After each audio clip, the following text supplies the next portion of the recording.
ठीक है, Krebs cycle, ठीक है। क्रेब्स साइकिल में टोटल स्टेप कैसे याद रखोगे? एनसीईआरटी में थोड़ा शॉर्ट है, फॉलो तो एनसीईआरटी करना चाहिए। फिर एक डिटेल बता देता हूँ कि ओवरऑल कॉन्सेप्ट डेवलप कर जाएगा। देखो क्रेब साइकिल टोटल 10 स्टेप का है। क्रेब साइकिल है टोटल आपके स्टेप हो जाएंगे वहां 10 स्टेप। या पूरा रिस्पिरेशन करा दो, 1 घंटे में करा दो, पूरे रिस्पिरेशन का ओवरव्यू 1 घंटे में दे दूंगा, ज्यादा बेटर होगा। या केवल क्रेब साइकिल बता दो, बोलो। रिस्पिरेशन आसान है, फटाफट बता दूंगा। उसमें जहां पास बैलेंस सीट वगैरह वो सब हो जाएगा, करा दो पूरा रिस्पिरेशन ही करा देता हूं, ठीक है, क्योंकि अब क्रेब साइकिल अलग से पढ़ाएंगे तो थोड़ा। रिस्पिरेशन में एकदम सिंपल सा रूल है कि तुमने ये सेल है, समझो ये सेल है, ये तुम्हारा सेल, सेल, ये बाउंड्री लगा दो। सेल को एनर्जी चाहिए, एटीपी चाहिए, कहां से मिलेगा? तो सेल इसके लिए रिस्पिरेशन करेगा। रिस्पिरेशन तो करेगा लेकिन एनर्जी आएगा कहां से, कैसे आएगा?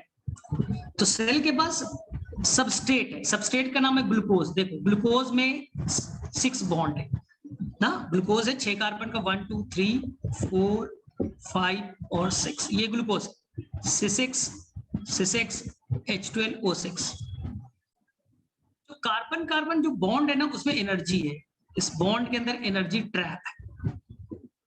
ग्लूकोज 6 कार्बन का जो कार्बन कार्बन बॉन्डिंग है उसके अंदर में एनर्जी स्टोर्ड है। तुम्हें बस करना है कि इस बॉन्ड को तोड़ना है, इस कार्बन कार्बन बॉन्ड को तोड़िए, एनर्जी जनरेट हो जाएगा। अब तोड़े कैसे? स्टेप वाइज तोड़िएगा। एक बार तोड़ेंगे इतना ज्यादा एनर्जी निकलेगा कि सारा हीट के फॉर्म में निकल जाएगा। एटीपी में तुम कन्वर्ट नहीं कर सकते, वो कंबशन कहलाएगा। तुम्हें स्टेप वाइज तोड़ना है। तो सबसे पहला स्टेप तुमने लिया कि तुमने ग्लूकोज को तोड़ा, ग्लाइकोलिसिस किया। ग्लाइको का मतलब ग्लूकोज, लिसिस का मतलब तोड़ना। तुमने ग्लूकोज को तोड़ा, टोटल 6 कार्बन के, तो ये 3 कार्बन के प्रोडक्ट में टूट गए, 1 2 और 3, यानी तुमने बीचों बीच से तोड़ दिया, यहां से तोड़ दिया, मान लो यहां से तोड़ दिया। तो ऐसे ऐसे 2 मॉलिक्यूल बन गए, 2 मॉलिक्यूल बन गए, हाँ 3 कार्बन वाले 2 मॉलिक्यूल बन गए।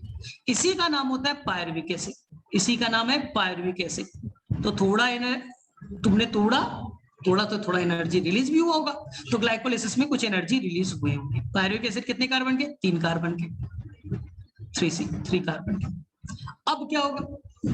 अब पायरुविक एसिड कैसे टूटेगा ये डिसाइड अब करेगा ऑक्सीजन। अगर सेल में सफिशिएंट अमाउंट में ऑक्सीजन अवेलेबल है तो ये पायरुविक एसिड, अगर सेल में ऑक्सीजन अवेलेबल है तो ये पायरुविक एसिड इंटर कर जाएगा माइटोकॉन्ड्रिया के अंदर, माइटोकॉन्ड्रिया के अंदर, क्योंकि एरोबिक रेस्पिरेशन करना। अगर सेल के अंदर ऑक्सीजन नहीं है तब ये फर्मेंटेशन की तरफ चला जाएगा। तो ये डिसाइड कौन करेगा? सेल में ऑक्सीजन कितना है। अगर सेल में ऑक्सीजन अवेलेबल है तो पायरुविक एसिड इंटर करेगा माइटोकॉन्ड्रिया में। ये माइटोकॉन्ड्रिया का आउटर मेम्ब्रेन है, यहां पर कोई रिएक्शन नहीं होना है। ये माइटोकॉन्ड्रिया का इनर मेम्ब्रेन है, फिंगर लाइक प्रोजेक्शन है, जिसे आप क्रिस्टी वगैरह कहते हो, ये तुम्हें आता ही हो, चलो ये सब आता ही है बेसिक। अंदर में जो फ्लूइड पार्ट है इसका नाम है मैट्रिक्स, फ्लूइड पार्ट का नाम मैट्रिक्स है, वहां स्ट्रोमा था, क्लोरोप्लास्ट में। अब ये पायरुविक एसिड कितने कार्बन का था? 3 कार्बन का, 1 2 और 3 कार्बन का ये पायरुविक एसिड है। ये स्टेप नंबर जाएगा 2 में।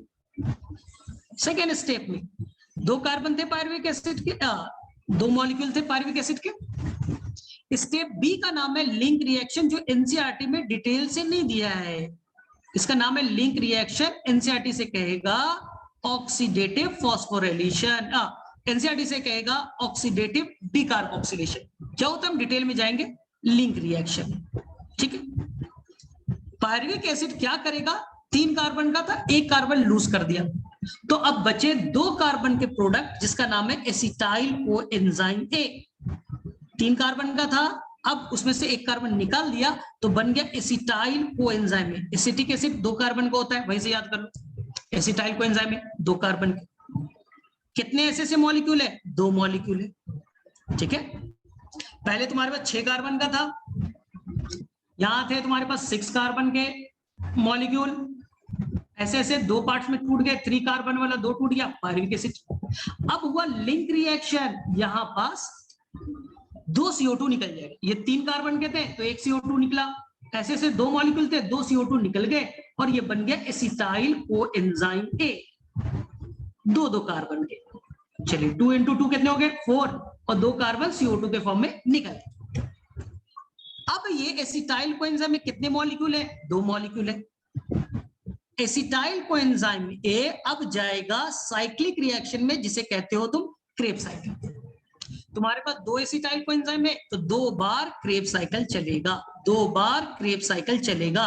तो रिस्पिरेशन का थर्ड स्टेप कौन सा है, C step, Krebs cycle. First glycolysis, दूसरा लिंक रिएक्शन, तीसरा क्रेब साइकिल। अब होता क्या, इस ग्लाइकोलिसिस के दौरान में, लिंक रिएक्शन के दौरान में, क्रेब साइकिल के दौरान हाइड्रोजन निकलता है। ध्यान से सुनना, क्या निकलता है, हाइड्रोजन। लिंक रिएक्शन में क्या निकला, हाइड्रोजन निकले, क्रेब साइकिल में क्या हुआ, हाइड्रोजन, यानी प्रोडक्ट का हुआ था ऑक्सीडेशन। ऑक्सीडेशन होता रिमूवल ऑफ हाइड्रोजन। अब इस हाइड्रोजन को कोई पकड़ने वाला है जिसका नाम है NAD+, वो आएगा, हाइड्रोजन को पकड़ लेगा और बन जाएगा NADH में। फोटोसिंथेसिस में NADPH था, यहां केवल NADH और H+ होगा। इसी तरह से यहाँ पर FAD होगा, FAD+ नहीं याद करना है, FAD एनसीईआरटी में FAD+ लिख दिया है, लेकिन FAD होता है, वो हाइड्रोजन को पकड़ेगा तो कन्वर्ट हो जाएगा FADH2। इसको कॉन्सेप्ट अभी थोड़ी देर में समझ में आ जाएगा। देखो, तो ग्लाइकोलिसिस में ऑक्सीडेशन हुआ, हाइड्रोजन निकला, NADH बन गया। लिंक रिएक्शन में NAD आया, हाइड्रोजन लिया, NADH बन गया। क्रेब साइकिल में भी NADH और FADH2 बन गया। FADH2 केवल क्रेब साइकिल में बनते। ये जो भी NADH या FADH2 बने वो स्टेप 4 में जाएंगे, जो कि लिंक रिएक्शन। ये लिंक रिएक्शन होगा कहां, माइटोकॉन्ड्रिया के इनर मेम्ब्रेन पे। तो माइटोकॉन्ड्रिया में जो इनर मेम्ब्रेन तुम्हें दिख रहा है, फिंगर लाइक प्रोजेक्शन दिख रहा है, एक्चुअली में पूरे मेम्ब्रेन पे, इनर मेम्ब्रेन पे हर तरफ एक लोकेटेड है जिसका नाम है इलेक्ट्रॉन ट्रांसपोर्ट सिस्टम या electron transport chain. Electron transport system या इलेक्ट्रॉन ट्रांसपोर्ट चेन, जहां पर स्टेप नंबर 4 होगा, वहां हाइड्रोजन आएगा, इसी हाइड्रोजन के हेल्प से ATP जनरेट होगा, इसी हाइड्रोजन से वाटर बन जाएगा, तो ये स्टेप नंबर हो जाएगा 4। तो पहले स्टेप याद रखना है, चारों स्टेप कौन कौन सा सिखाया, पहले सीखिए क्या था 4 स्टेप।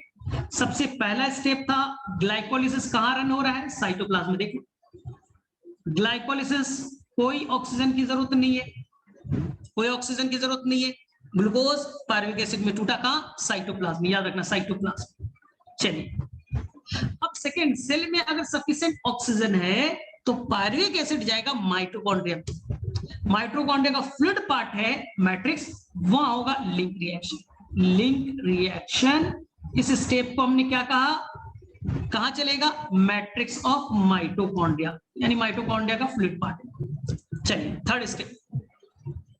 अब थर्ड स्टेप होगा जिसे कहेंगे हम लोग क्रेब साइकिल। थर्ड स्टेप का नाम क्रेब साइकिल, ठीक है। कहां रन होगा, matrix of mitochondria. Matrix of mitochondria में क्या रन होगा, क्रेब साइकिल, ठीक है। अब आएगा चौथा स्टेप, क्या बोला था, ग्लाइकोलिसिस में हाइड्रोजन रिलीज होगा, लिंक रिएक्शन में हाइड्रोजन रिलीज होंगे, क्रेब साइकिल में हाइड्रोजन रिलीज, ऑक्सीडेशन होता है उनका। अब इस हाइड्रोजन को NAD पकड़ेगा, NADH में कन्वर्ट होगा, तो कहीं कहीं पे बनेगा NADH और H+, और कुछ जगह बन जाएंगे FADH। ये कहां जाएगा, ETS में। तो स्टेप नंबर 4 है ETS, जो कहां रन करेगा, इनर मेम्ब्रेन ऑफ माइटोकॉन्ड्रिया। ये नीट में कई बार क्वेश्चन पूछा जा चुका है, कहीं भी ETS होगा, इलेक्ट्रॉन ट्रांसपोर्ट सिस्टम होगा, मेम्ब्रेन पे रन करेगा, मेम्ब्रेन पे रन करेगा। कौन सा मेम्ब्रेन पे, इनर मेम्ब्रेन पे। तो ये याद रखिएगा चारों स्टेप। क्या यहां तक बातें समझ में आ गई, फटाफट बोलो, क्या यहां तक चीजें समझ में आ गई, हाँ ना, जल्दी बोलो। बेसिक तो आना चाहिए, ये तो बहुत आसान है, ठीक है। अब देखिए, अब देखो क्या होगा, ध्यान से। सबसे पहले होगा ग्लाइकोलिसिस। ग्लाइकोलिसिस में एक मॉलिक्यूल तुमने ग्लूकोज ले लिया, C6H12O6 ग्लूकोज लिया, कितने कार्बन का? 6 कार्बन का। इसी के अंदर एनर्जी स्टोर है। तुमने क्या किया, इस ग्लूकोज को तोड़ना है और पायरुविक एसिड बनाना है, ग्लाइकोलिसिस चलाना है और पायरुविक एसिड बनाना है ना? ये कितने कार्बन के? 1 2 3 4 5 और 6, बीच से तोड़ना है तुम्हें। लेकिन ग्लाइकोलिसिस रन करेगा इससे पहले ग्लूकोज इनएक्टिव होता है, ग्लूकोज बहुत ज्यादा एक्टिव होता नहीं है, इसलिए ग्लाइकोलिसिस में टोटल होंगे 10 स्टेप। पहला चीज क्या सीखा? 10 स्टेप का प्रोसेस है। ये सारे स्टेप एनसीईआरटी बुक में गिवन है डिटेल से, मैं समझा। स्टार्टिंग के 2 स्टेप पे 2 एटीपी खर्च हो जाएगा, एक एटीपी फर्स्ट पे, एक एटीपी थर्ड पे, यानी स्टार्टिंग में एक्टिवेशन के नाम पे ग्लूकोज इनएक्टिव है, उसे एक्टिवेट करना है। तो स्टार्टिंग के फर्स्ट स्टेप पे और थर्ड स्टेप पे एटीपी खर्च हो जाएगा, तो माइनस में होगा 2 एटीपी। जब ग्लूकोज एक्टिवेट हो जाएगा तो स्टेप नंबर 7 पे और 10 पे, याद रखना, स्टेप नंबर 7 और 10 पे 2 एटीपी रिलीज करेगा, 2 एटीपी 7 पे, 2 एटीपी 10 पे, तो 4 एटीपी ग्लूकोज एक्टिवेट होकर के देगा। तो ये हो गया बेटा 4 एटीपी बना, प्लस में लिखा, प्लस में लिखा, और 2 एटीपी खर्च हुआ, इसलिए बोलते हैं नेट कितना बचा? 2 एटीपी। 4 खर्च हुआ, 4 बना, 2 खर्च हुआ। ये एटीपी डायरेक्टली सबस्ट्रेट ने दिया, सबस्ट्रेट ने बना के दिया है, इसलिए इसे कहते हैं SLP, सबस्ट्रेट लेवल फॉस्फोराइलेशन। ये समझ में आएगा थोड़ी देर। लेकिन ग्लाइकोलिसिस का जो 6ठा नंबर स्टेप है, 6 नंबर स्टेप है, वो बड़ा इंपॉर्टेंट है। क्यों? क्योंकि वहां होता है ऑक्सीडेशन, और ऑक्सीडेशन कराने के लिए यहाँ पर एक सब्सटेंस आता है हाइड्रोजन लेने के लिए, NAD+, 2 मॉलिक्यूल आते हैं, 2 NAD+ आएगा। एनसीईआरटी में स्टेप नंबर 6 को देखना, और ये 2 मॉलिक्यूल ऑफ हाइड्रोजन ले लेगा और बन जाएगा NADH और H+, 2H+ बनेंगे, लेकिन लिख देते हैं हम लोग H+। हो गया, हाइड्रोजन लेके चला गया, कहां लेके जाएगा?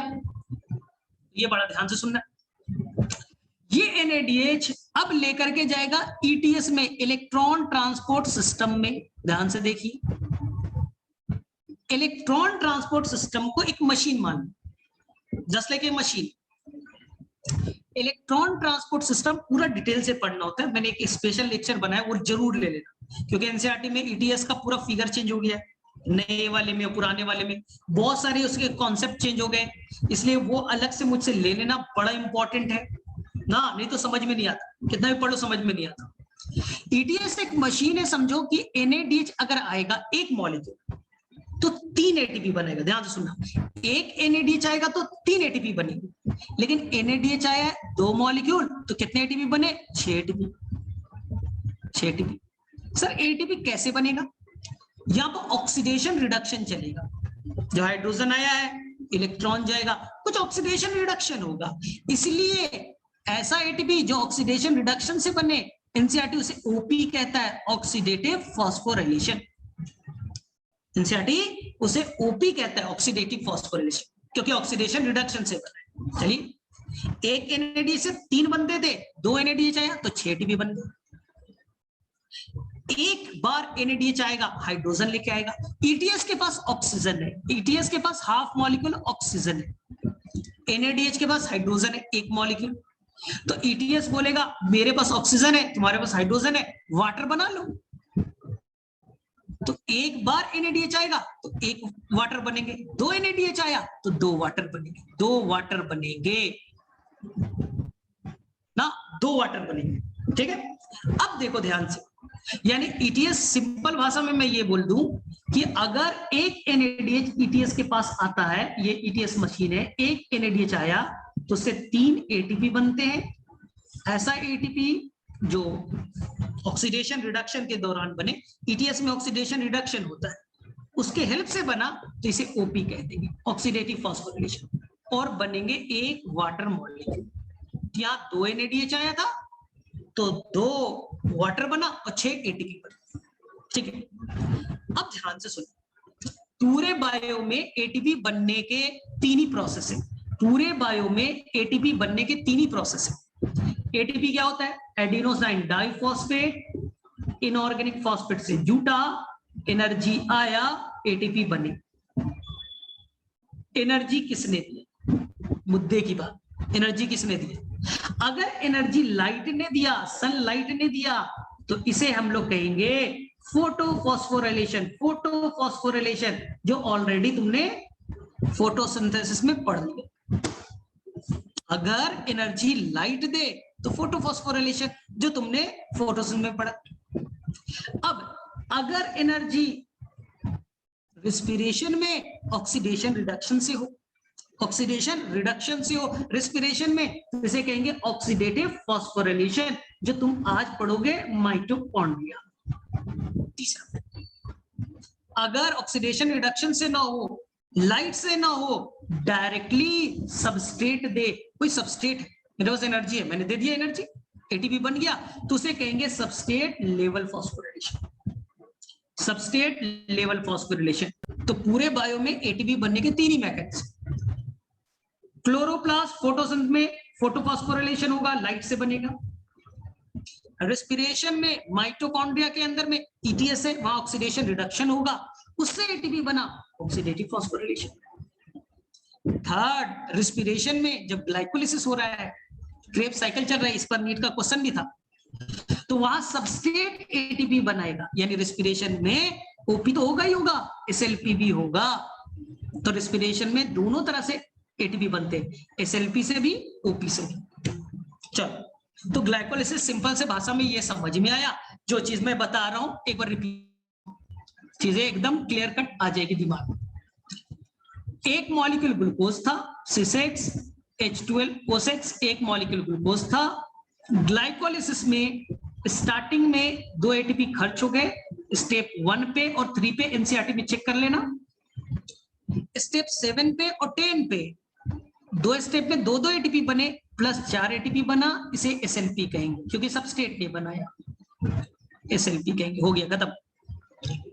स्टेप 6 बड़ा इंपॉर्टेंट है, ऑक्सीडेशन होगा। ऑक्सीडेशन कराने के लिए कौन आएगा? Oxidising agent. इस एजेंट का नाम है NAD+। NAD+, 2 मॉलिक्यूल आएंगे, 2 NADH बन जाएगा। चलिए, हो गया ऑक्सीडेशन। NADH का क्या होगा? फेट बताइए। तो NADH जाएगा ETS में, ETS में एक NADH से बनते हैं 3 एटीपी, तो 2 NADH से बनेगा 6 एटीपी। इसे क्या कहते हैं? ओपी कहते हैं। चलिए, NADH से वाटर बनेगा, इस वाटर को मेटाबॉलिक वाटर कहते हैं। 2 NADH है, 2 वाटर बन गए। चलिए, तो एक ग्लूकोज से अब बन चुके हैं आपके पास 2 पायरुविक एसिड, और ये कंप्लीट हो गया तुम्हारा revision of glycolysis. Revision of glycolysis complete. Balance sheet बना देता हूं। चलिए, ये बताइए ग्लाइकोलिसिस में क्या हुआ, हिसाब किताब देख लेते हैं।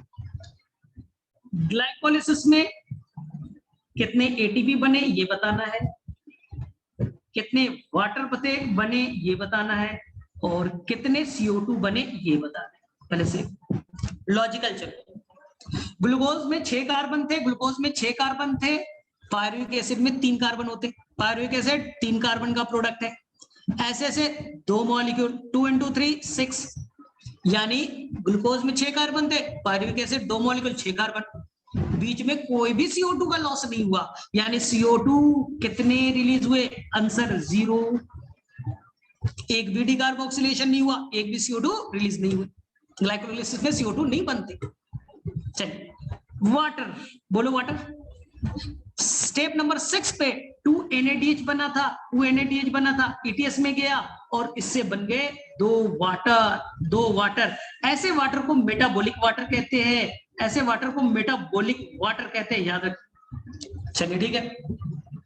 अब नेक्स्ट, एटीपी कितना बना? एटीपी बनना ओपी से बन सकता है, एसएलपी से बन सकता है। अब बोलो, एसएलपी से कितने बने?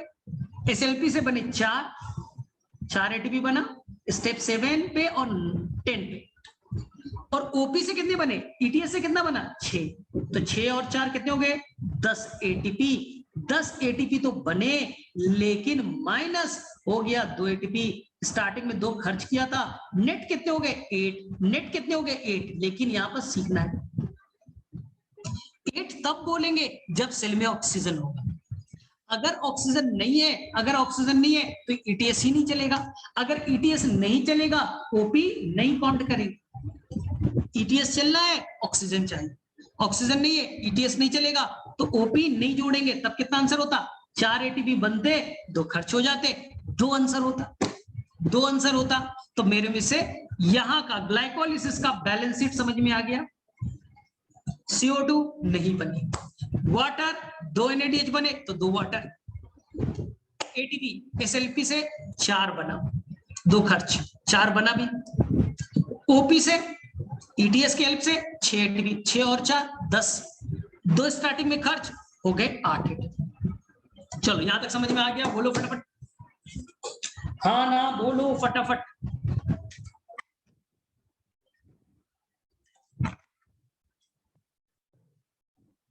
ये क्लियर। अब देखो, तुम्हारा डाउट नहीं होता क्या कभी, कभी नहीं बोलती इनको। अब आ जाओ लिंक रिएक्शन, सेकेंड स्टेप। ये देखो ध्यान से, 2 molecule of pyruvic acid, Pa लिख देता हूं, कार्बन कितने हैं 3 कार्बन। ठीक, अब यहां पास क्या होगा लिंक रिएक्शन, ध्यान से सुनो। लिंक रिएक्शन में होगा क्या, सबसे पहले यहां से आएगा 2 मॉलिक्यूल ऑफ NAD+ और यहां से हाइड्रोजन लेगा, चला जाएगा और बन जाएगा NADH और H+, NADH और H+। क्या हुआ फिर से बोलो, पायरुविक एसिड से हाइड्रोजन लिया, चला गया तो हो गया ऑक्सीडेशन, ऑक्सीडेशन। चलिए भाई हो गया।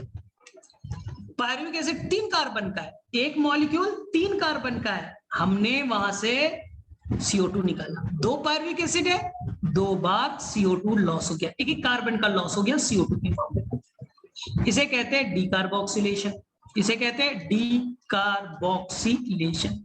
अब मुझे बताओ, मुझे बताओ, यहां पर 2 इवेंट एक साथ चला, ऑक्सीडेशन भी हुआ, डीकार्बोक्सिलेशन भी हुआ, इसलिए एनसीईआरटी ने एक वर्ड लिख दिया oxidative decarboxylation, oxidative decarboxylation, oxidation के बाद डीकार्बोक्सिलेशन हो गया। ठीक, 3 कार्बन का था, एक कार्बन CO2 में निकल गया, तो अब 2 कार्बन के बन गए जिसका नाम है एसिटाइल कोएंजाइम A। कितने कार्बन के 2 कार्बन के, कितने मॉलिक्यूल 2, तो 2 × 2 4 कार्बन यहां और 2 कार्बन CO2 वाला रिलीज। चल कराएगा कौन, स्पेशल कॉम्प्लेक्स एंजाइम में, एनसीईआरटी में नाम दिया है पायरुवेट डिहाइड्रोजिनेज, शॉर्ट फॉर्म में लिख रहा हूं PDH, नीट का क्वेश्चन था। ये जो लिंक रिएक्शन है वो कौन करा रहा है, पायरुवेट डिहाइड्रोजिनेज। ठीक है, पायरुविक एसिड से हाइड्रोजन को निकाला, इसलिए नाम पड़ा पायरुवेट डिहाइड्रोजिनेज। इसे एक्टिवेट करने के लिए Mg मैग्नीशियम आयन चाहिए, एनसीईआरटी में मैग्नीशियम आयन का फिगर बना है। ठीक, अब आ जाओ इसके बैलेंस शीट पे, लिंक रिएक्शन में हुआ क्या क्या इस बार तुम बताना। लिंक रिएक्शन में क्या हुआ, CO2 कितने बने बताना है, वाटर कितने बने ये बताना है, और तीसरा ATP कितना बना ये बताना है, ATP कितना SLP से बताना ये बताना है, OP से कितना बना ये बताना है। ये तो बैलेंस शीट है। चलो रिवाइज करो, 3 कार्बन का आया था पायरुविक एसिड, 1 कार्बन रिलीज किया, 2 मॉलिक्यूल पायरुविक एसिड आए तो 2 CO2 रिलीज हुआ, 2 बार डीकार्बोक्सिलेशन हो जाएगा। 2 वाटर, 2 NADH बना, याद करो NADH जाएगा ETS में, ETS मशीन है, वो क्या करेगा 2 वाटर बनेगा, तो आंसर कितना 2 वाटर। ऐसे वाटर को मेटाबॉलिक वाटर कहते हैं। हो गया। अब बताओ SLP, क्या यहाँ पर सबस्ट्रेट ने कोई ATP बनाया, अगर बनाया होता तो मैं लिखता, नहीं लिखा, 0 0 0, SLP से 0 बने। हाँ अब बताओ यहां बने थे 2 NADH, 1 NADH से 3 ATP, 2 NADH से 6 ATP, OP से बने 6 ATP। Problem solve. क्या समझ में आ गया? क्या बैलेंस शीट क्लियर है इसका? तो अभी तक कितने ATP बन गए? Glycolysis 8 ATP, link reaction 6 ATP, हो गए कितना? 14 ATP। 14 ATP बन चुके हैं, 38 चाहिए, 38 चाहिए, यानी कि अब क्रेब्स साइकिल 24 ATP देगा। अरे टोटल हमें कितना एटीपी ढूंढना है? 38। ग्लाइकोलिसिस ने कितना दिया? 8, नेट 8 एटीपी। लिंक रिएक्शन ने कितना दिया? 6, हो गए 14, चाहिए था 38, यानी अब 24 एटीपी का भरपाई क्रेब्स साइकिल करने वाला है। लॉजिक तो यही बोलता है। अब देखो ध्यान से, एसिटाइल कोएंजाइम में कितने मॉलिक्यूल है? 2 मॉलिक्यूल है, यानी क्रेब्स साइकिल 2 बार चलेगा। सिंपल। एक ग्लूकोज खाया, 2 पायरुविक एसिड बने, 2 लिंक रिएक्शन हुआ, 2 एसिटाइल कोएंजाइम बने। अब 2 बार क्रेब्स साइकिल भी चलेगा, तो अब हमें क्रेब्स साइकिल पढ़ना है। चलो देखो, अब हमें पढ़ना है क्रेब्स साइकिल। ये पढ़ना है हमें क्रेब्स साइकिल। ध्यान से देखो, अब क्रेब्स साइकिल कैसा है भाई? चलो लॉजिकल चले। ग्लाइकोलिसिस 10 स्टेप का था, क्रेब्स साइकिल भी 10 स्टेप का है, 10 स्टेप का है, ठीक है? 10 स्टेप का है। क्या क्या होगा भाई 10 स्टेप में? ध्यान से सुनो। चलो पहले बताता हूं आसान से, जिसमें तुम्हें confusion. 1 second step, 3rd step, 4th, 5th, 6th, 7, 8, 9 और 10। ये टोटल है 10 स्टेप। बोले ठीक है? अब ध्यान से सुनना, जो भी स्टेप है इवन नंबर के, जो भी स्टेप है इवन नंबर के, जैसे 2, 4, 6, 8 और 10, जो भी स्टेप इवन नंबर के होंगे उसमें से 2 को हटा दो, यानी 4, 6, 8 और 10, सभी स्टेप पे होगा oxidation.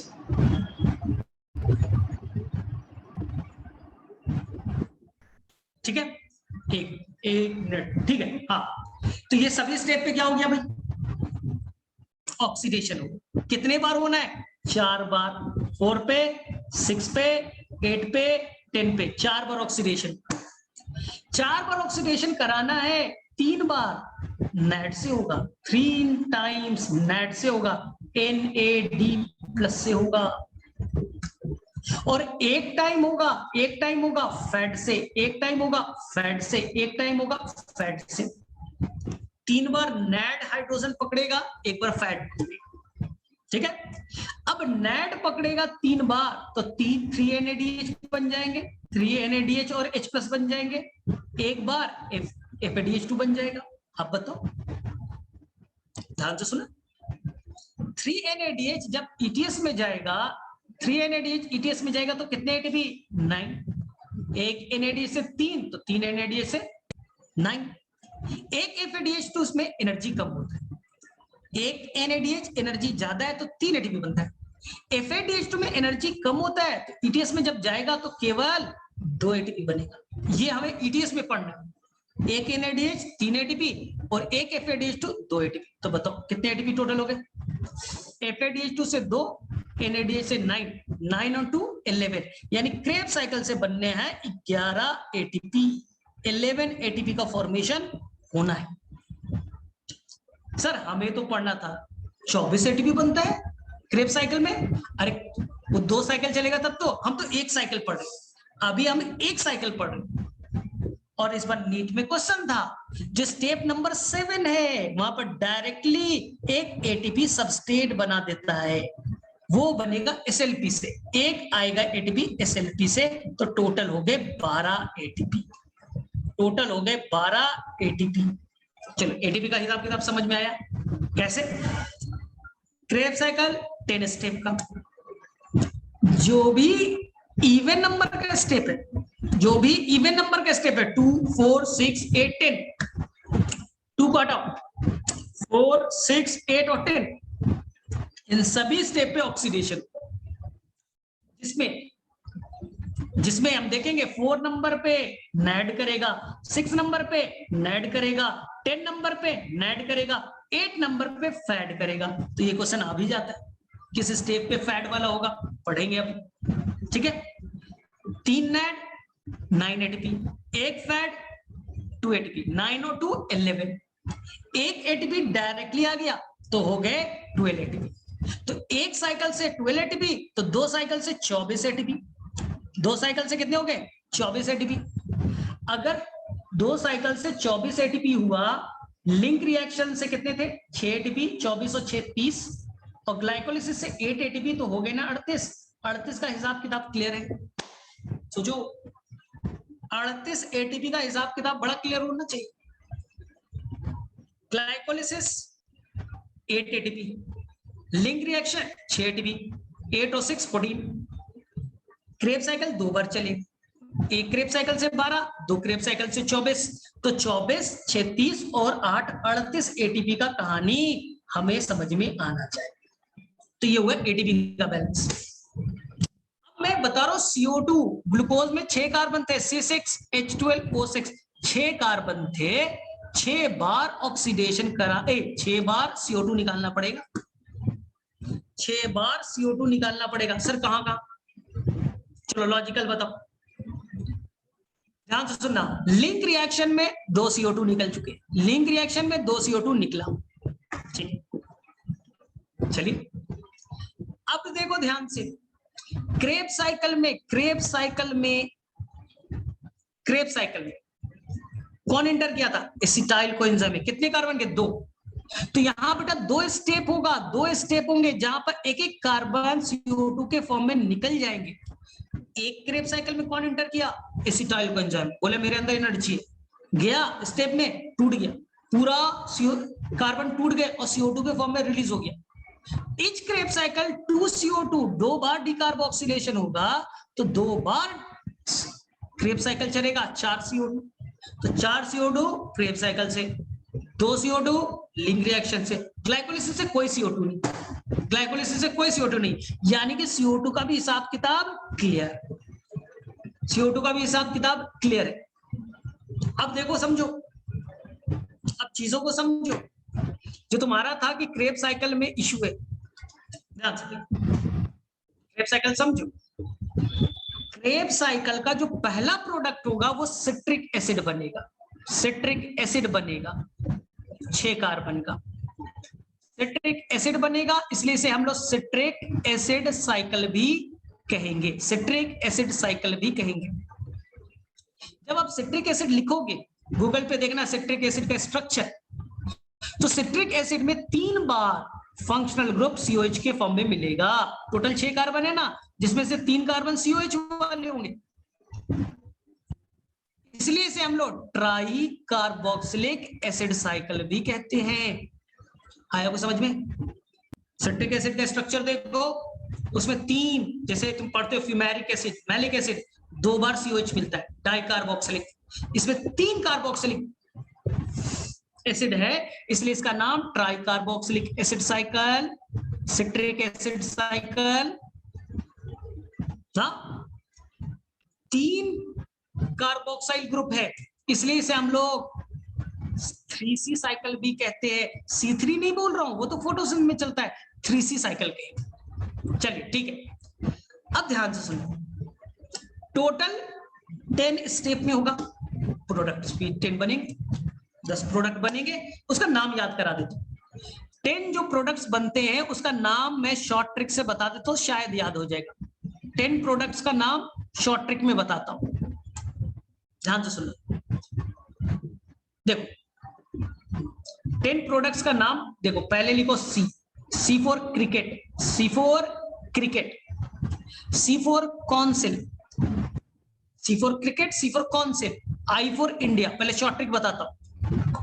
Cricket council of India ने एक मैच कराया, क्रिकेट काउंसिल ऑफ इंडिया ने एक मैच कराया, मैच में प्लेयर को लेना था, तो उन्होंने ओके कर दिया, प्लेयर को ओके कर दिया कि किसे किसे खिलाना है, क्रिकेट काउंसिल ऑफ इंडिया ने ओके किया, किसे किसे okay, with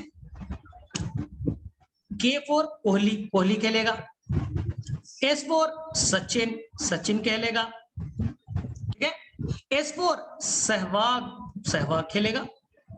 cricket council of India is okay with Kohli, Sachin, Sehwag and fantastic, fantastic F से आएगा फैंटास्टिक, एम से आएगा महेंद्र सिंह, महेंद्र सिंह, हाँ धोनी नहीं करना है, ओनी करना है, धोनी की जगह ओनी कर दीजिए, फैंटास्टिक महेंद्र सिंह ओनी, सारे याद हो जाएंगे। Cricket council of India is okay with Kohli, Sachin, Sehwag and fantastic Mahendra Singh ओनी, याद हो जाएगा, ठीक है। सर ये है क्या क्या, सी फॉर पढ़ोगे अभी सबसे पहला प्रोडक्ट बनेगा citric acid, citric acid, citric acid पढ़ा होगा तुमने, फिर पढ़ोगे सिस एकोनिटिक एसिड, सिस एकोनिटिक एसिड, सिस एकोनिटिक एसिड, ठीक है पढ़ोगे। आई फॉर पढ़ोगे आइसोसेट्रिक, आई फॉर पढ़ोगे आइसोसेट्रिक एसिड, ठीक। ओ फॉर पढ़ोगे oxalo succinic acid, oxalo succinic acid, oxalo succinic acid. K for पढ़ोगे कोहली है ना, ठीक है, अल्फा कीटो ग्लूटारिक एसिड, अल्फा कीटो ग्लूटारिक एसिड, ठीक है। एस फॉर सचिन, सचिन सहवाग क्या क्या बताया था, ठीक है। अब देखो यहां पर एस फॉर याद कर लो, सक्सिनाइल कोएंजाइम है, सक्सिनाइल कोएंजाइम ए, वहां था एसिटाइल कोएंजाइम है, यहां सक्सिनाइल कोएंजाइम है। एस फॉर याद कर लो सक्सिनिक एसिड, सक्सिनी, वहां था सक्सिनाइल कोएंजाइम है, यहां है succinic acid. F for fumaric acid, F for fumaric acid. M for malic acid, M for malic acid, और O for oxaloacetic acid, oxaloacetic acid, हो गया यार। अगर तुमने पहले से पढ़ा होगा तो याद हो जाएगा, पहले से पढ़ा होगा तो याद हो जाएगा, कैसे रिवाइज करा दिया। Cricket C for cricket council of India, पहले याद करो, cricket citric acid C for, council C से आएगा cis aconitic, of India I for India isocitric, is okay O for oxalo succinic acid, ठीक है। अब आएगा Kohli, alpha keto glutaric acid, K for Kohli याद कर लो, S for Sachin succinyl coenzyme है, S for Sehwag succinic acid, A for fantastic, M for यानी fumaric acid, Mahendra Singh malic acid, ओनी याद कर लो ऑक्सैलो एसिटिक एसिड, हो गया, हो गया याद। अब स्टेप अरेंज कर दो, first step, second step, third step, fourth step, 5 step, 6 step, 7, 8, 9 और 10। अब सारी कहानी अरेंज हो जाएगी, अब सारी कहानी अरेंज हो। क्या ये ट्रिक समझ में आया, हाँ या ना बोलो, क्योंकि इसके अब डिटेल में जाओ। क्या ये कहानी समझ में आ गई, शॉर्ट ट्रिक आ जाएगा, याद हो जाएगा।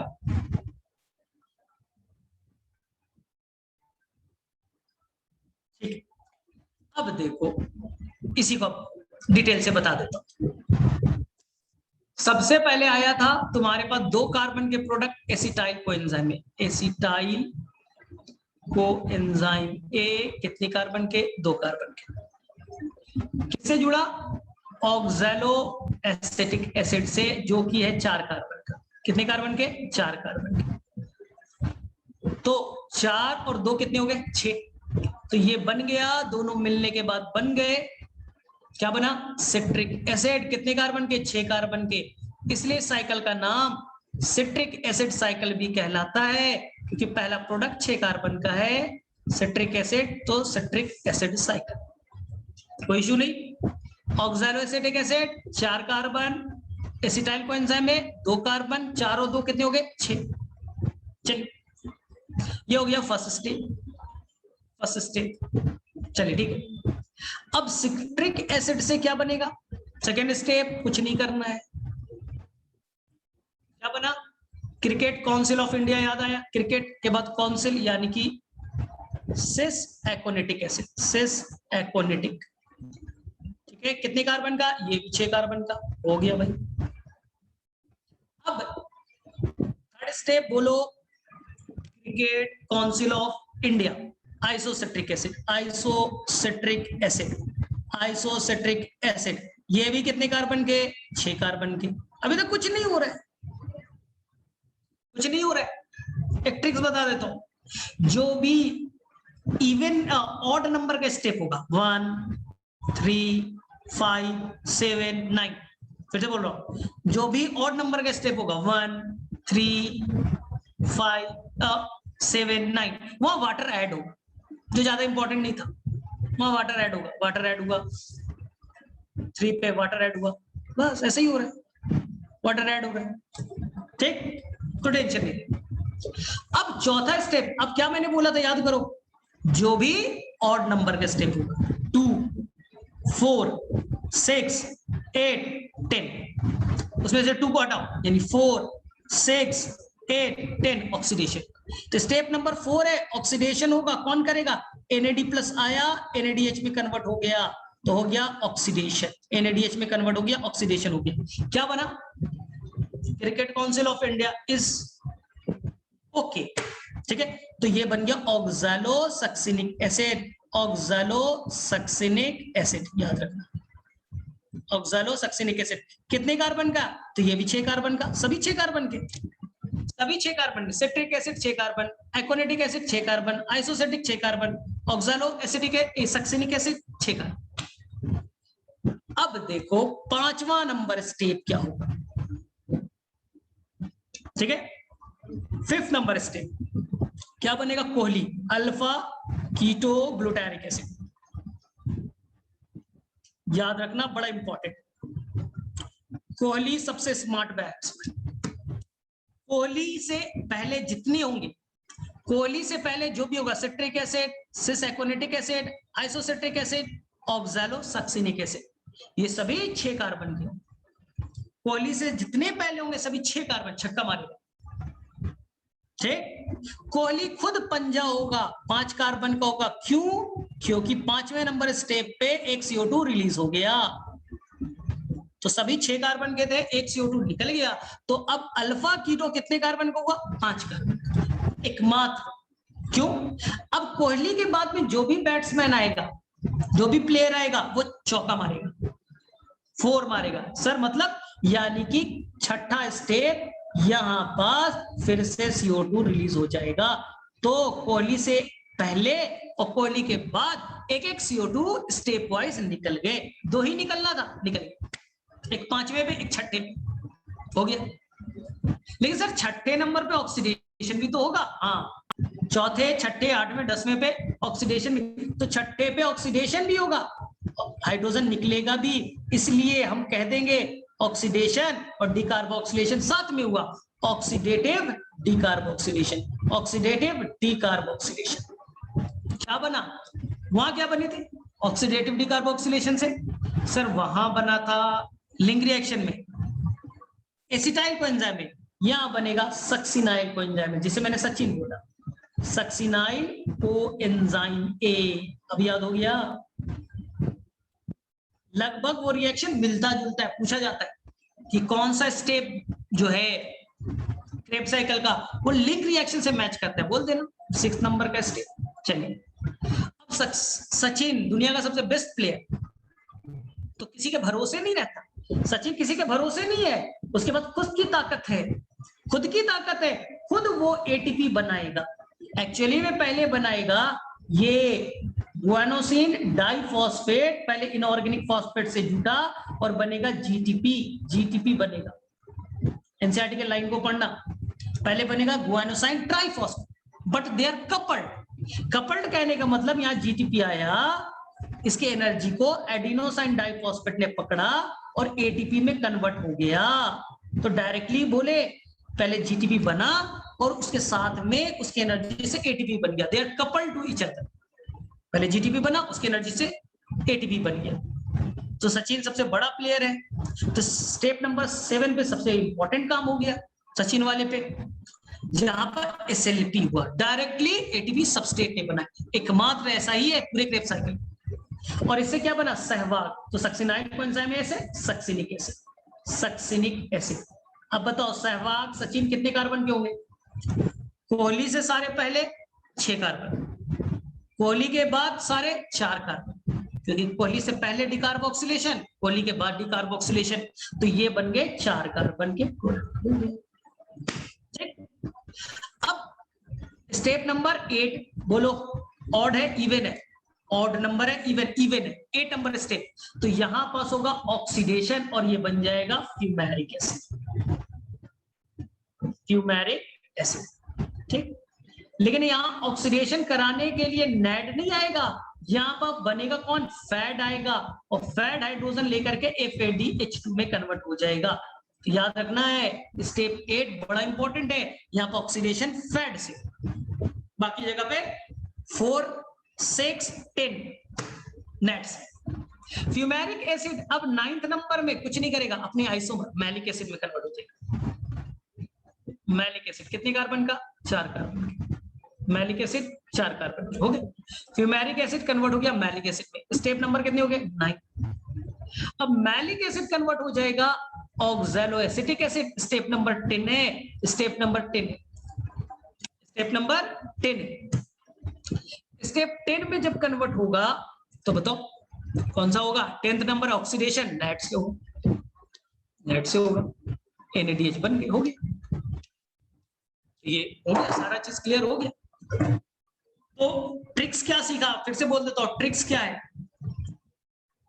जो भी इवन नंबर का है, इवन नंबर का है 2, 4, 6, 8, 10, 2 को हटाओ, 4, 6, 8, 10 ऑक्सीडेशन, 4 बार ऑक्सीडेशन, 3 बार नेट से, 3 net 9 ATP, 1 fat 2 ATP, 11 ATP। ठीक है, अब ऑक्सीडेशन कितनी बार हो गई, डिकार्बोक्सिलेशन कितने बार होना है, 2 बार, लगातार 2 बार, कोहली से एक पहले, कोहली से एक बाद, कोहली से सारे पहले वाले 6 कार्बन के, सिट्रिक एसिड, आइसोसिट्रिक, सिसैकोरेटिक, ऑक्सैलोसक्सिनिक 6 कार्बन वाले, कोहली के बाद सचिन, सहवाग, फैंटास्टिक, महेंद्र सिंह, कोहली सभी 4 कार्बन, कोहली 5 कार्बन, याद हो गया। सचिन जहां है वही सबसे इंपॉर्टेंट प्लेयर है, वो डायरेक्टली अपना ATP बनाएगा, SLP होगा। 8 नंबर स्टेप पे नेट से नहीं फैट से हो जाएगा, खत्म। और जहां भी ऑड नंबर है, 1 नंबर, 3 नंबर, वहां वाटर ऐड होगा, वहां वाटर 5 को छोड़ दीजिए, 5 को छोड़ दीजिए, 7 नंबर है तो वाटर ऐड होगा, 9 नंबर है वाटर ऐड होगा। वाटर इंपॉर्टेंट नहीं है, वाटर का बैलेंस नहीं पूछा जाता, वाटर का बैलेंस इंपॉर्टेंट नहीं होता। चलो, तो ये तुमने क्रेब साइकिल का शॉर्ट ट्रिक सीख लिया, क्या समझ में आ गया आपको? आ गया, ऊपर से गया?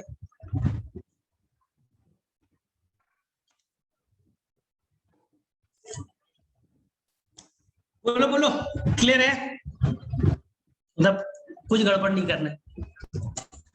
हाँ, तो शॉर्ट ट्रिक्स को एक बार वापस से देख लेना, शॉर्ट ट्रिक्स हमेशा के लिए याद हो जाएगा।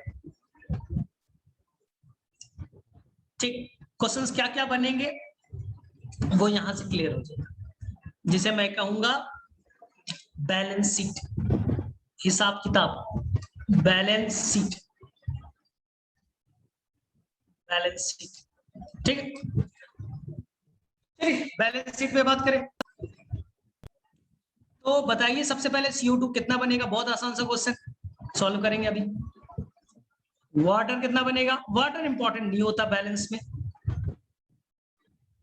ATP कितना बनेगा, ये इंपॉर्टेंट है।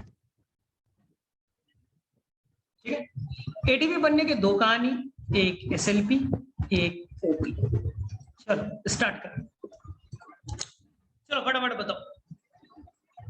पूरी एक क्रेब साइकिल, सिंगल एक क्रेब साइकिल पढ़े, 2 क्रेब साइकिल का नहीं बोलना है, एक क्रेब साइकिल, हम एक का पढ़े। स्टेप 7 में एक बार सचिन वहां पर डायरेक्टली ATP या GTP बने, बनते GTP है, कपल्ड होकर के ATP बन जाए। OP जो भी इवन नंबर का है, 4, 6 8 10 ऑक्सीडेशन 4 बार में याद करो। 4 पे होगा नेट से, 6 पे होगा नेट्स पे, 10 से होगा नेट से, 3 नेट 9 एटीपी, 8 पे होगा फैट से 2 एटीपी, 9 और 2 हो गए 11 एटीपी, एक एसएलपी वाला मिला करके हो गए 12 एटीपी।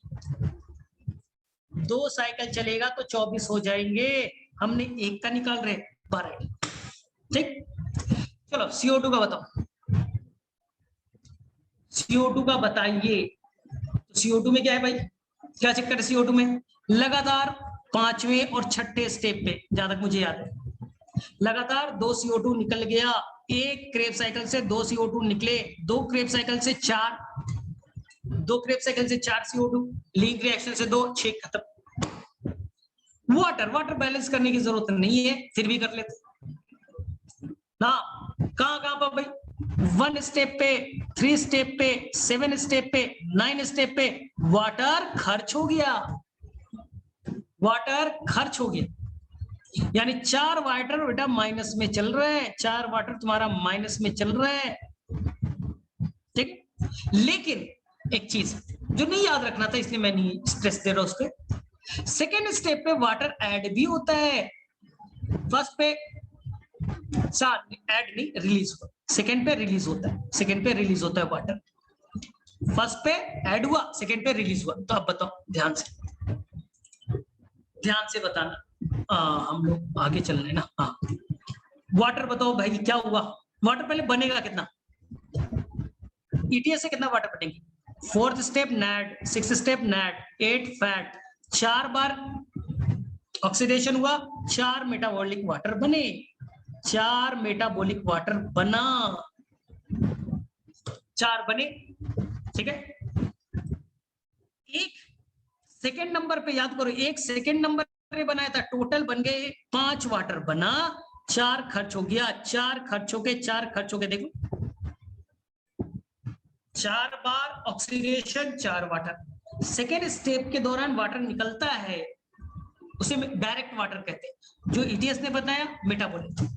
तो टोटल वाटर हो गए 5 में से 5 वाटर में से 5 में से 4 खर्च हो गए, नेट हो गया 1 वाटर मॉलिक्यूल, नेट गेन है 1 वाटर मॉलिक्यूल। 2 बार क्रेब साइकिल चलेगा 2 वाटर, 2 बार Krebs cycle 2 water, link reaction याद करो 2 वाटर, ग्लाइकोलिसिस याद करो 2 वाटर, इसलिए तो टोटल 6 वाटर बनते हैं। वाटर 6 क्यों बने? ग्लाइकोलिसिस याद करो 2 वाटर बना था, 2 ऑक्सीडेशन हुआ 2 वाटर, लिंक रिएक्शन 2 NADH बना 2 वाटर बने, और एक क्रेब साइकिल में नेट 1 वाटर, 2 क्रेब साइकिल से 2, इसलिए टोटल वाटर बनते हैं 6। इसे तुम लिखते हो 1 मॉलिक्यूल ऑफ C6H12O6 टूटा, एक ग्लूकोज टूटे तो 6 CO2 बना, 6 H2O बना, 6 H2O बना, ये याद रखिए। ठीक है, तो ये हो गया आपका क्रेब साइकिल का बैलेंस शीट तैयार, बैलेंस शीट तैयार हो गए, इसमें कोई कंफ्यूजन नहीं, कोई कंफ्यूजन नहीं है। ठीक है, अब मैं ट्रिक्स कुछ बता देता हूं जो तुम्हारा काम आ जाएगा, तुम्हारा काम आ जाएगा ट्रिक्स को सॉल्व कर, बड़ा इंपॉर्टेंट ट्रिक्स है। एक ग्लूकोज लिखो C6H12O6, एक ग्लूकोज है, ये ग्लूकोज C6H12O6। हाइड्रोजन कितने है, हाइड्रोजन कितना है बोलो? 12 हाइड्रोजन है ना, यही ट्रिक्स है, ये पूरे चैप्टर का ट्रिक्स है, ये चैप्टर का पूरा ट्रिक इसी में, इस पूरे चैप्टर में 12 बार ऑक्सीडेशन होना है, 12 टाइम ऑक्सीडेशन होना है, यानी 12 बार 12 टाइम्स हाइड्रोजन को निकाला जाएगा, क्योंकि हाइड्रोजन 12 है, 12 स्टेप में हाइड्रोजन निकाल लेंगे, जिसमें से 10 बार हाइड्रोजन निकालने वाला नैड होगा, और 2 बार हाइड्रोजन निकालने के लिए फैट होंगे, 2 बार हाइड्रोजन निकालने के लिए फैट और 10 बार नैड, हो गया ना 12? सर कहां पास समझो, स्टार्टिंग में ग्लाइकोलिसिस में तुम्हें क्या बताया था, 2 बार ऑक्सीडेशन हुआ था, 2 वहां से ऑक्सीडेशन, लिंक रिएक्शन में 2 बार NAD हुआ था, क्रेब साइकिल याद करो, एक क्रेब साइकिल से 4 बार ऑक्सीडेशन, 3 बार नेट से, तो 2 बार क्रेब साइकिल चलता है, 6 बार नेट और 2 बार फैट। अब देखो हो गए क्या, 10 हो गए नेट और 2 हो गया फैट, हो गया प्रॉब्लम सॉल्व, हो गया प्रॉब्लम सॉल्व।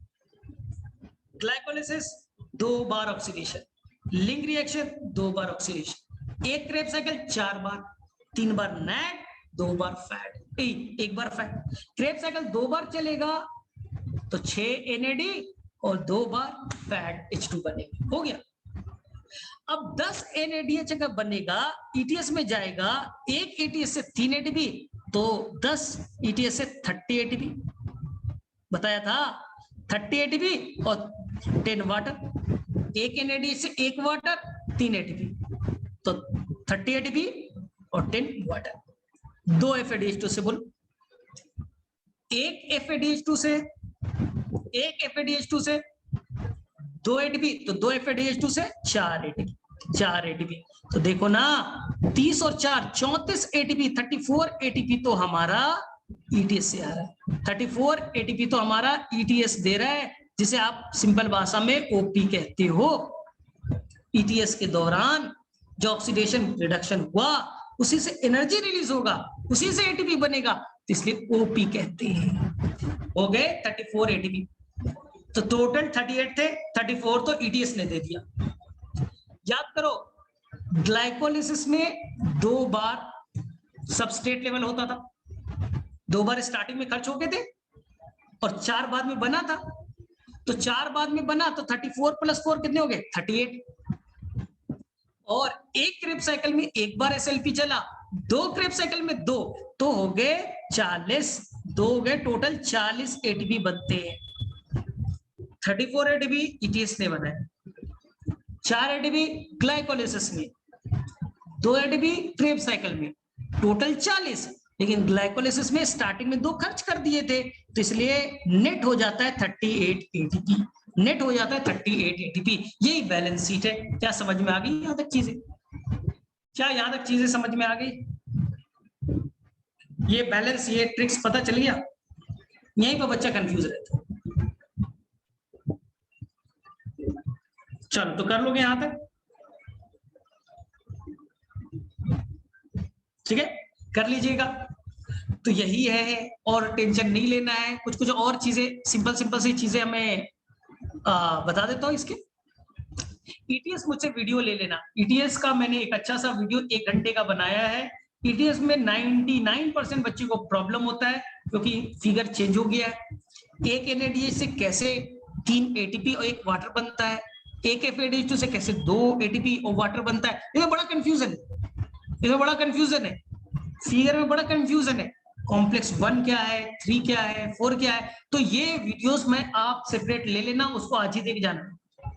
मेरे चैनल पे ऑलरेडी प्रेजेंट है ETS, फिर भी मुझसे ले लेना, वो देख लेना, बहुत काम का होगा, ठीक है ना, क्योंकि मुझे बताऊंगा फिर 1 घंटा लग जाएगा, बेटर है वो देख लेना। सबसे ज्यादा प्रॉब्लम रेस्पिरेशन में ETS में होता है। चलो तो ये चीज कर लेना, मुझसे मांग करके ले लीजिए। सेकेंड चीज एनसीईआरटी में कुछ छोटे वर्ड्स दे रखे हैं, कि जैसे कि यहाँ पर कार्बोहाइड्रेट है, कार्बोहाइड्रेट टूट करके क्या बनेगा, ग्लूकोज, ध्यान से देखिए, ठीक। अब ग्लूकोज टूटेगा, यहां से क्या बनेंगे, पायरुविक एसिड से लिंक रिएक्शन में गया, क्या बनेंगे, एसिटाइल कोएंजाइम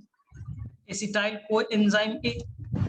यहां से कहा गया, क्रेब साइकिल में वही क्रिकेट काउंसिल ऑफ इंडिया, याद आ रहा है, cricket council of India is okay with Sachin, Sehwag, fantastic, Mahendra Singh Dhoni, याद आ रहा है, ठीक है। तो कार्बोहाइड्रेट कैसे टूटता है समझ में आ गया।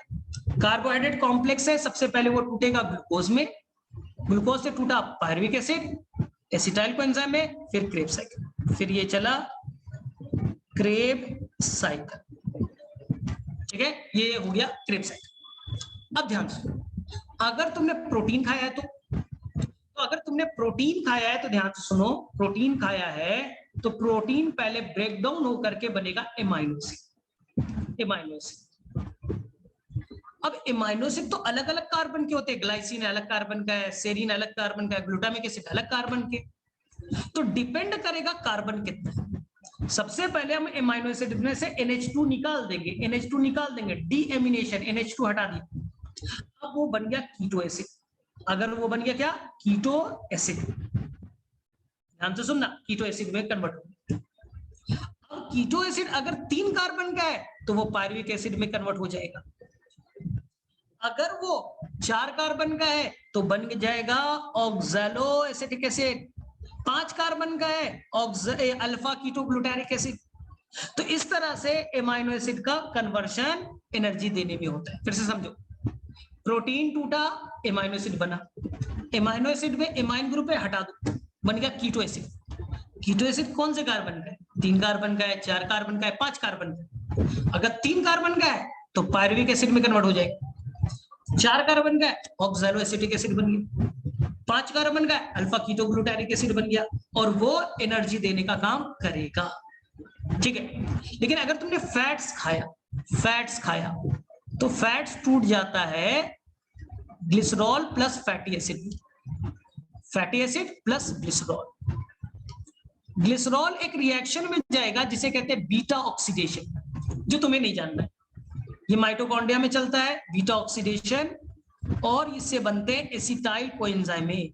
इसे क्या बनेगा, एसिटाइल कोएंजाइम ए, जो यहां, अगर तुमने फैट्स खाया तो फैटी एसिड टूटेगा एसिटाइल कोएंजाइम में, और एसिटाइल कोएंजाइम में डायरेक्टली इस पार्ट में चला गया, वहां से क्रेब साइकिल में जाएगा, एनर्जी दे देगा।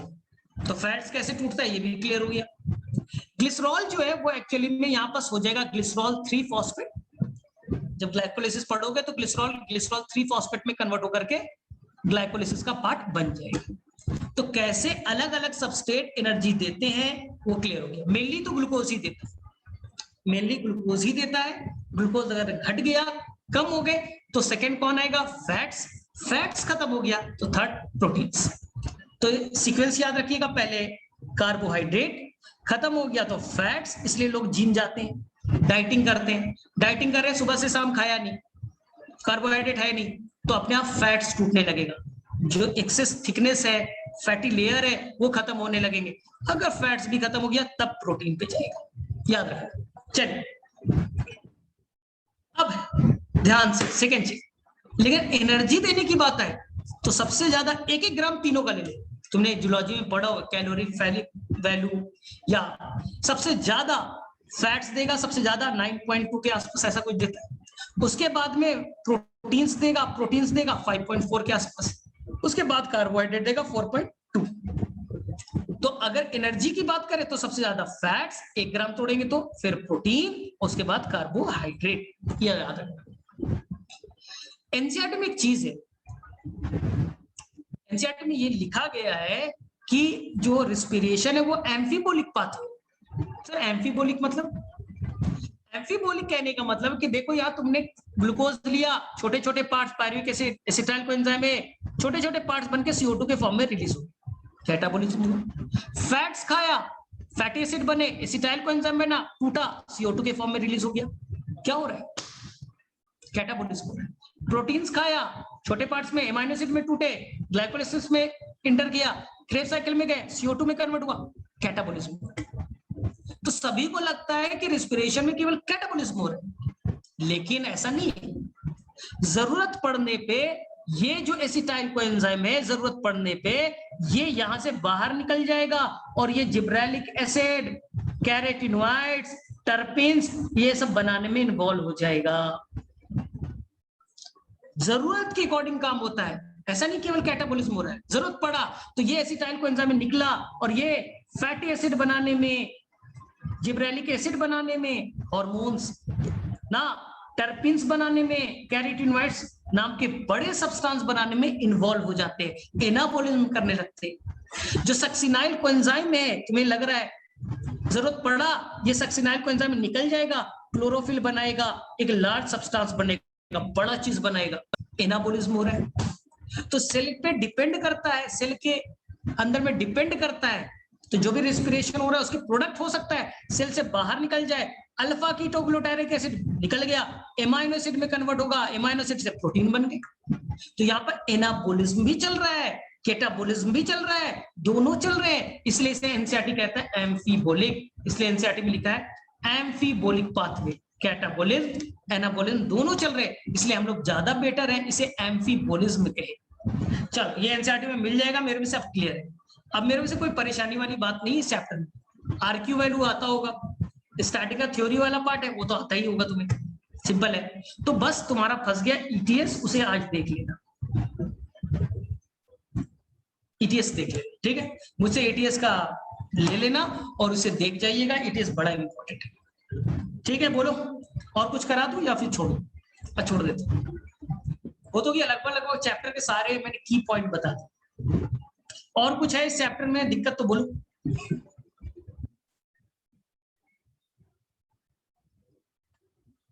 चलो ठीक है, तो ईटीएस का